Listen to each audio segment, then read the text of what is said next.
नमस्कार विद्यार्थ्यांनो. आज आपण कोणत्याही चार अंकी संख्येस 111 ने कसे गुणायचे हे बघणार आहोत.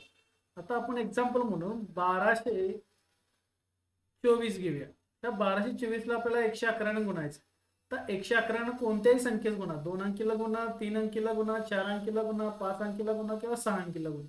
तुम्हाला काय करायचं आहे, तुम्हाला राईट साईडला किंवा लेफ्ट साईडला दोघांना पण काय करायचं आहे, 2 झिरो घ्यायचे. का 2 झिरो घ्यायचे? कारण 111 ही 3 अंकी संख्या आहे, म्हणून आपल्याला इथं 2 झिरो घ्यायचं. आपण ज्यावेळी 11 ने गुणतो त्यावेळी काय घेतलं, फक्त 1 zero left side right side घेतलं. तसं इथं पण काय करा, लेफ्ट हँड साईडला 2 झिरो, राईट हँड साईडला 2 झिरो करा.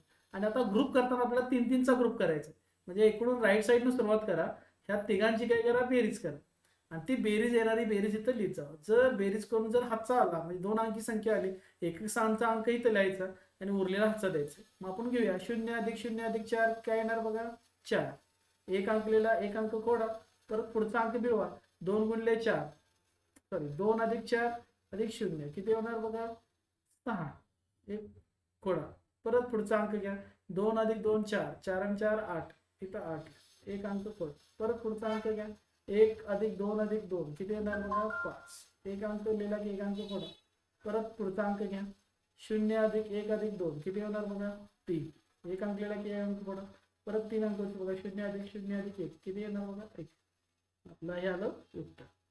तर माझं एक गणित झालं, तर तुम्ही करून बघा. चला, 5220 गुणिले काय करा, 111.